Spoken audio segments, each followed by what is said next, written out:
కడియం శ్రేణి కొడతా అని కొట్టేసిన. కొడితే ఒక్కసారి కాదు, దెబ్బ మీద దెబ్బ కొడతా అన్నాను. అంటే దెబ్బ మీద దెబ్బ అంటే 2009లో నేనే గెలిచిన, 2012లో కూడా నేనే గెలిచిన. అది దెబ్బ మీద దెబ్బ అని. సో ఆయన 4 వేలతో నా మీద గెలిస్తే, నేను గెలిచేది ఉంటే 8,000 కంటే ఎక్కువ ఓట్లతో గెలుస్తా మొదటిసారి. మళ్ళీ దెబ్బ మీద దెబ్బ కొట్టాలని చెప్పేసి 2వ సారి గెలిచిన, 3వ సారి గెలిచిన, 4వ సారి కూడా గెలిచిన. ఎందుకు ఈ మాట చెప్తుందంటే, అది ఆత్మవిశ్వాసం, మన మీద ఉండే మనకు నమ్మకం. ఎందుకంటే మనం ప్రజల్లో ఉండే విధానం. సో ఆ రకంగా కడియం శ్రేణిని టార్గెట్ చేసి మనము ఆయనకంటే, ఇప్పుడు శత్రువు బలవంతుడైనప్పుడు మనం ఏం చేస్తాం, మన బలాన్ని ఇంకా పెంచుకుంటాం. అంటే ఇప్పుడు రాజుల భాషలో మాట్లాడితే, ఓ రాజుకు 5,000 సైన్యం ఉన్నదనుకో, ఆయన మీద గెలవాలంటే 7,000, 8,000 సైన్యం కాదు. అరే ఆయనకి 25,000 సైన్యం ఉన్నదనుకో, మనం 30,000 సైన్యాన్ని తయారు చేసుకుంటాం. సో అట్లాగే అభివక్త ఆంధ్రప్రదేశ్ మొత్తంలో ఒక బలమైన దళిత నాయకుడిగా ఆయనకు పేరుంది. ఎందుకంటే టీడీపీ మీరు ఒప్పుకుంటారు కదా, ఆయన తలదన్నే కదా. నేను ఇప్పుడు నువ్వు ఒప్పుకోవాలి, నేను ఒప్పుకోలేదు, ఇప్పుడు మీరు ఒప్పుకోవాలి. ఎందుకంటే ఆయన 94లో ఎమ్మెల్యే మంత్రి, 99లో ఎమ్మెల్యే మంత్రి. సో 2 సార్లు మంత్రి, 10 ఏళ్లలో ఏకైక మంత్రి, వరంగల్ జిల్లా మొత్తానికి ఏకైక మంత్రి, అభివృద్ధి ఆంధ్రప్రదేశ్కు ఏకైక దళిత మంత్రిగా ఉన్నాడు మన దగ్గర, మన వరంగల్ నుంచి వెళ్ళి.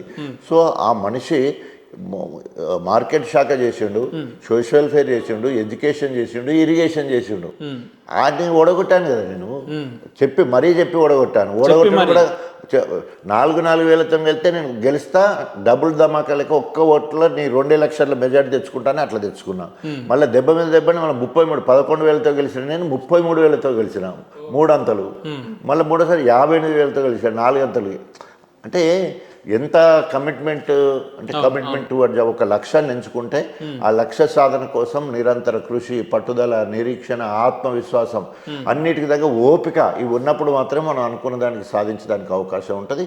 నా జీవితంలో అట్లనే సాధించుకుంటూ వచ్చినా, ఆయన దెబ్బ కొట్టినా ఉండొచ్చు. ఆయన మళ్ళీ ఇంట్లోకి వచ్చాడు, మళ్ళీ బీఆర్ఎస్ పార్టీకి. నేనేమో అధికార కాంగ్రెస్ పార్టీ ఎమ్మెల్యే పదవికి రాజీనామా చేసి నేను బీఆర్ఎస్కి పోతే, అవకాశవాదంగా నాకు ఇక టీడీపీలో ఏం లేదు, నేను సచ్చిన పావన అయిపోయినా, నన్ను ఎవరు దేక్తలేడని చెప్పేసి అందులోకి రాగానే ఎంపీ అవుతుంది, అందులోకి రాగానే 2 సార్లు ఎమ్మెల్సీ అవుతుంది, ఉప ముఖ్యమంత్రి అవుతుంది, ఎడ్యుకేషన్ మినిస్టర్ అవుతుంది, మళ్ళీ నా నోటి కాడుపుగా కొట్టి నువ్వు ఎమ్మెల్యే అవుతుంది, మళ్ళీ బిడ్డను తీసుకొచ్చి మళ్ళీ నా ఎంపీ టికెట్ కోరు 2వ సారి నోటి కాడు బుక్క తీసేసుకొని అది నాకు ఎంపీ ఇస్తానంటే దానికి నేనే అని పొట్టివి. అంటే ఇన్ని రకాలుగా నమ్మకం ద్రోహం చేసినాక ప్రజలు ఎట్లా నమ్ముతారు? తెల్లారులైతే నీ ముఖం చూస్తూ నీ అవ్వ ఇట్లుంటారా నాయకుడు అంటే, ఇంత నమ్మకం ద్రోహం ఉంటుందా అనేది తప్పకుండా. సరే సార్, మిమ్మల్ని కాదని కడియం గారికి టికెట్ ఇచ్చిర్రు అని అంటే మీరు చెప్పిర్రు, నాకంటే అనుభవజ్ఞులు కాబట్టి ఇచ్చిర్రు అని అనుకుందాం. కానీ ఏమాత్రం రాజకీయ అనుభవం లేని వారి బిడ్డను తీసుకొచ్చి సుదీర్ఘ అనుభవం ఉన్న మీ మీద టికెట్ ఇవ్వడాన్ని, దీన్ని ఎట్లా చూస్తారు? కేసీఆర్ గారు ఎందుకు ఇంత గుడ్డిగా వాళ్ళని నమ్మాల్సి వచ్చిందని అంటే, అదే కదా నమ్మక ద్రోహానికి పరాకాష్ట. కేసీఆర్ గారు ఇంతవరకు కడియం శ్రేణి మోసం చేసినంత ఆయన జీవితం మొత్తంలో ఎవరు కూడా కేసీఆర్ను మోసం చేయలేదని ఆయనే చెప్పిండు. కేసీఆర్ చెప్పిండు, నా జీవితంలో ఇంత దుర్మార్గుడిని, ఇంత నమ్మక ద్రోహాన్ని ఎక్కడ చూడలేదు, ఎప్పుడు చూడలేదు. టికెట్ అనౌన్స్ చేసిన తర్వాత కూడా వెళ్ళిపోవాలి, దిమ్మ తిరిగిపోయింది. బీఫామ్ ఇచ్చి, పార్టీ ఫండ్ ఇచ్చి, మంచిగా అల్లునికి బిడ్డకు కడియం శ్రేణికి కేసీఆర్తో కూర్చొని భోజనం చేయించిన తర్వాత, అందుకని నమ్మక ద్రోహం. ఎందుకంటే ఇక నమ్మక ద్రోహానికి పరాకాష్ట. సో అంత నమ్మక ద్రోహం చేసిన కాబట్టి తప్పకుండా రాబోయే రోజుల్లో అనుభవిస్తాడు, దాని శిక్ష తప్పకుండా కడియం శ్రేణికి ఉంటుంది. అంటే మీరు ఎట్లా గెలుస్తారని నమ్మకం అంటున్నాం నియోజకవర్గంలో. అంటే నియోజకవర్గంలో 10 సంవత్సరాల్లో నేను చేసిన పనులు, నేను పెంచుకున్న ఆత్మీయ బంధం నియోజకవర్గానికి, స్థానికుడిని, స్థానికుడిని, ప్రజావైద్యుని, అభివృద్ధిలో కేసీఆర్, కేటీఆర్, హరీష్ రావు తర్వాత 4వ స్థానం గణపురం. మొదటి స్థానం 98 మార్కులతో కేసీఆర్ ముఖ్యమంత్రిగా గజ్వేల్లో అయితే, 92 మార్కులతోటి కేటీఆర్ సిరిసిల్ల అయితే, 88 మార్కులతో సిద్దిపేట హరీష్ రావు అయితే, 86 మార్కులతో డాక్టర్ రాజయ్య 4వ స్థానం. ఇది కేసీఆర్ గారు చేసిన సర్వేలో ఎలక్షన్లో 2018 ఎలక్షన్ల ముందు, టికెట్ ఇచ్చే ముందు అందరికి సర్వే చేసినప్పుడు చేసిన మార్కులు. ఎందుకు ఈ మాట చెప్తుందంటే, ఉదాహరణకి గణపురం నియోజకవర్గంలో ఇరిగేషన్, ప్రతి నియోజకవర్గానికి 1,00,000 ఎకరాల మాగానికి నీళ్ళు ఇవ్వాలనే లక్ష్యం. కానీ నా నియోజకవర్గంలో 1,53 ఎకరాలకు ఇవాళ నీళ్ళు అందించే పరిస్థితి ఉన్నది.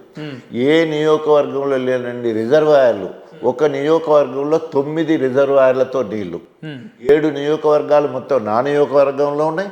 2 రిజర్వాయర్లు పైన బొమ్మకూరు చీటకోడూరు అని పైన ఉంటే జనగామలు ఉంటే, మళ్ళీ పారకం మాత్రం మళ్ళీ గణపురంకే. అది పోను Dharmasagar reservoir, Gandiramaram reservoir, station Ghanpur reservoir, Uppugallu reservoir, Ashwarapalli reservoir, Navapeta reservoir.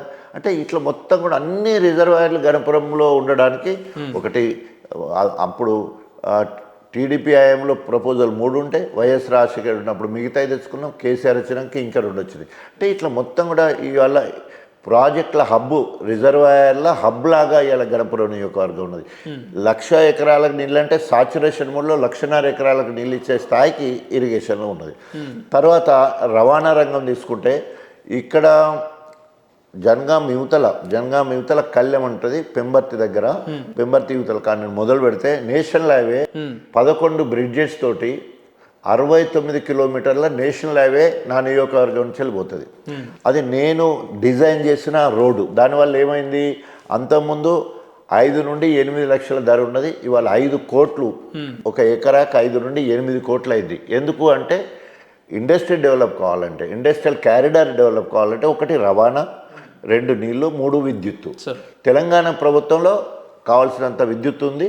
నా నియోజకవర్గంలో 132 కేవీకి సంబంధించిన సబ్స్టేషన్లు 5 కిలోమీటర్ల పరిధిలో ఉన్నాయి.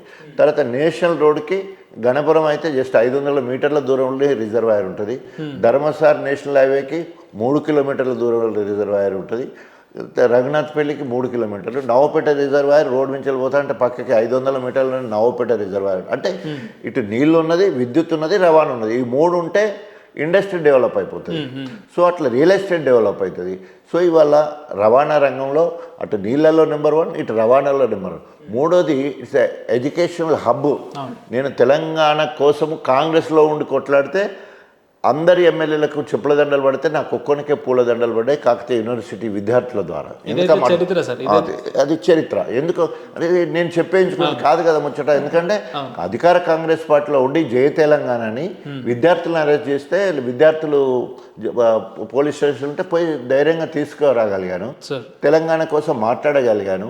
నేను అంత కాంగ్రెస్లో గెలిచినప్పటికి కూడా కాంగ్రెస్ నిర్బంధం ఉన్నా కూడా మొత్తము బీఆర్ఎస్ వాళ్ళు టీఆర్ఎస్ వాళ్ళు ఎంబడబడతాంటే కూడా ఆనాడు కస్తూర్బా పాఠశాలకు, మోడల్ స్కూల్స్కి వీటన్నిటికీ ఏంటి శంకుస్థాపన వేస్తేనే, శిలాఫలకం వేస్తేనే మీకు వస్తే, లేకపోతే రాదంటే మొత్తము ఇటు ఒక పక్క జయ తెలంగాణ అనుకుంటా టీఆర్ఎస్ పార్టీలు ఎంబడబడుతుంటే కూడా శిలాఫలకం వేసినారు. కాబట్టి మొత్తం అవ్యక్త వరంగల్ జిల్లా మొత్తంలో నా దగ్గరే కస్తూర్బా మోడల్ స్కూల్స్ ఇవాళ కాలేజ్ వరకు వచ్చేసినాయి.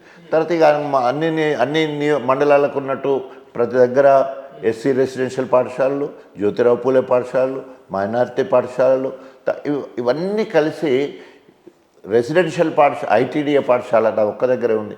ఇవన్నీ కలిసి ఎవరి దగ్గర ఎక్కువ ఇన్స్టిట్యూషన్స్ ఉన్నాయంటే నా దగ్గరనే.